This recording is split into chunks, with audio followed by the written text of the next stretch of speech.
मेरे पापा ने मेरी शादी जय से तय कर दी। मेरे माँ बाप के चेहरे पर संतोष था कि उनकी बेटी का रिश्ता एक अच्छे घर में होने जा रहा है। जय मुझे जब पहली बार देखने आया तो हम दोनों ने एक दूसरे की आंखों में देखा और मुस्कुराए। इसके बाद हम सुंदर सपनों के एक दरिया में डूबते चले गए। मैं एक प्राइवेट स्कूल में पढ़ाती हूँ और मेरे पिता एक सिविल इंजीनियर हैं। उन्होंने अपने एक परिचित ठेकेदार के बेटे जय से, जो एक मल्टीनेशनल कंपनी में अच्छे पद पर था, मेरा रिश्ता तय कर दिया। मैं और जय जब मिले तो हमें आपसी विचारों में बहुत मेल लगा, सो हमने भी खुशी खुशी रिश्ते के लिए हामी भर दी। सगाई के साथ ही हम दोनों के रिश्ते को एक सामाजिक बंधन मिल चुका था। कंपनी के काम से जय को 6 महीने के लिए विदेश जाना था, इसलिए शादी की तारीख अगले 6 महीने बाद तय होनी थी। मुझसे काम खत्म होते ही लौटने की बात कहकर जय विदेश को उड़ चला। मैंने जय का रुमाल ये कहते हुए अपने पास रख लिया कि इसमें तुम्हारी खुशबू बसी है, इसे मैं तुम्हारी याद में अपने पास रख लेती हूँ। एक शाम मैं अपनी छत पर टहल रही थी और हमेशा की तरह जय से फ़ोन पर बातें कर रही थी। जब बातों का सिलसिला ज़्यादा हो गया तो मैंने जय को अगले दिन बात करने के लिए कहा। इसकी थोड़ी देर बाद मैंने कॉल काट दी।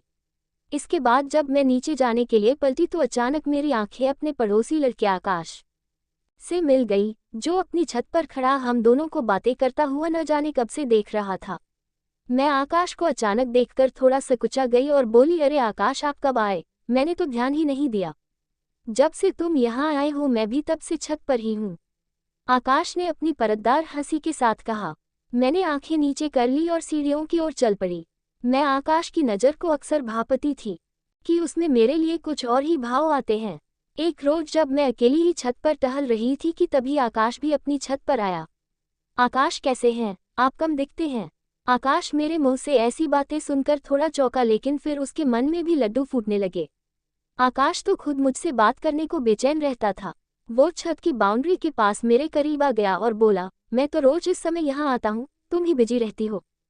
वो तो है, मैं मस्ती भरी आवाज में बोली। क्या करूँ आकाश, अब जब से पढ़ाने जाने लगी हूँ समय और भी कम मिलता है। इसके बाद हम दोनों के बीच इधर उधर की बातें होने लगी। मैंने महसूस किया कि आकाश की मुझ पर गलत नज़र है। फिर मैंने सोचा, हो सकता है यह मेरा भ्रम हो। कुछ दिनों बाद एक रोज मैं घर पर अकेली थी। सारे लोग एक रिश्तेदार के वहाँ गए हुए थे। मैंने अपनी छोटी बहन आशा को अपने साथ सोने के लिए बुलाया था। शाम का गहरा समय मुझको डरा रहा था। मैंने कई बार आशा को मैसेज कर दिया था कि जल्दी आना। मैं खाना बनाने की तैयारी कर रही थी, तभी मुझको छत पर सूख रहे कपड़ों का ख्याल आया, तो मैं भागकर ऊपर आई। कपड़ों को समेटने के बाद मुझे अपनी एक कमीज गायब मिली। मैंने आसपास देखा तो पाया कि वह कमीज आकाश की छत पर कोने में पड़ी थी। मैं पहले तो हिचकिचाई, लेकिन फिर आसपास देखकर आकाश की छत पर कूद गई।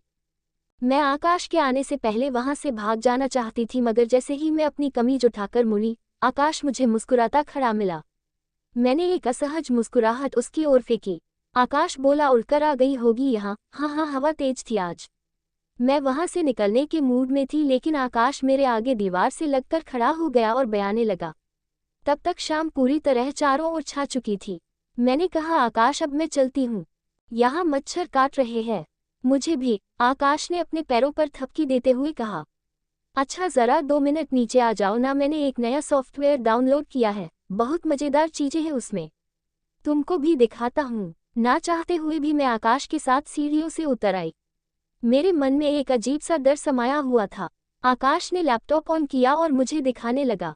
मेरा ध्यान जल्दी से वहाँ से निकलने पर था।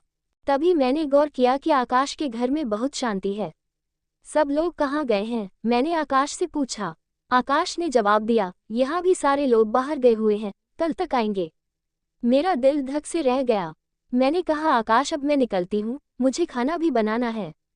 मेरा इतना कहना था कि आकाश ने मेरा हाथ पकड़ लिया। यह क्या कर रहे हो आकाश? मैंने आकाश से पूछा। मुझे आकाश से किसी ऐसी हरकत का डर तो पहले से था, लेकिन आज उसे करते देखकर मैं अपनी आंखों पर भरोसा नहीं कर पा रही थी। आकाश ने मेरी कमर में हाथ डालकर मुझे अपनी ओर खींचा और मेरे हाथों में थमी कमीज मुझसे लेकर टेबल पर रखते हुए बोला, जय की तस्वीरों में रोज नई नई लड़की होती है, तुम तो उसको एकदम पैकेट वाला खाना खिलाने के चक्कर में क्यों हो? तुम भी थोड़ी झूठी हो जाओ, किसी को पता नहीं चलेगा। मेरा दिल जोर से धड़कने लगा। आकाश ने मेरे मन में दबे उसी शक के बिंदु को छू लिया था, जिसके बारे में मैं दिन रात सोचकर चिंतित होती थी। क्या सही है और क्या गलत, यह सोचते सोचते बहुत देर हो गई, तूफान कमरे में आ चुका था। मैं आकाश को रोक नहीं पाए और मैंने खुद को उसे सौंप दिया। अब आकाश जब भी मुझे बुलाता मैं भी खुशी खुशी अपनी छत फांद कर उसके पास चली जाती। फिर एक दिन मेरी जिंदगी में तूफान आ गया। मैं प्रेग्नेंट हो गई और मेरे माँ बाप को जब ये पता चला तो वे सुन्न रह गए। मेरे घर में जोरदार हंगामा हुआ। इसके बाद मेरा हाइमेनोप्लास्टी कराकर जय के आते ही मुझे ब्याह कर विदा कर दिया गया। मेरा भी मन जय के साथ संतुष्ट था, क्योंकि आकाश के पास तो मैं खुद को शारीरिक सुख देने और जैसे अनचाहा बदला लेने के लिए जाती थी।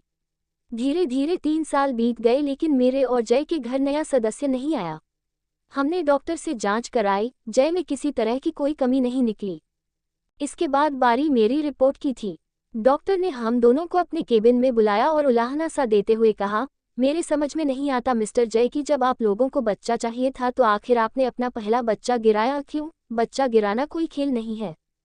अगर ऐसा कराने वाला डॉक्टर अनुभवी नहीं हो तो आगे चलकर पेट से होने में दिक्कत आती ही है। आपकी पत्नी के साथ भी यही हुआ है। जय हैरान रह गया और मुझको तो ऐसा लगा मानो मुझे किसी ने अंदर से खाली कर दिया हो। जय ने टूटी सी नज़र मुझ पर डाली और डॉक्टर की बातें सुनता रहा। वहां से लौटकर आने के बाद जय चुपचाप पलंग पर बैठ गया। अब तक की जिंदगी में जैसे बेहिसाब प्यार पाकर उसके प्रति श्रद्धा से लबालब हो चुकी, मैंने उसके पैर पकड़ लिए और रो रो कर सारी बात बताई। जय के चेहरे पर हारी सी मुस्कान खिल उठी। वह उठकर दूसरे कमरे में चला गया। हम दोनों को वहीं बैठे बैठे रात हो गई। मैं जानती थी कि इस सब की जड़ वही है, इसलिए पहल भी उसे ही करनी होगी। Thanks for watching. Please like and subscribe the channel for more watching.